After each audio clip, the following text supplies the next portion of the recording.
Ako nga pala si Ed Serot, isang OFW dito sa Middle East.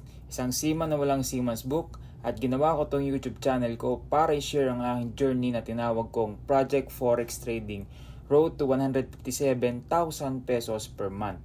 Starting capital natin $16 o 1,000 pesos, and then samahan nyo ako sa aking journey and subscribe.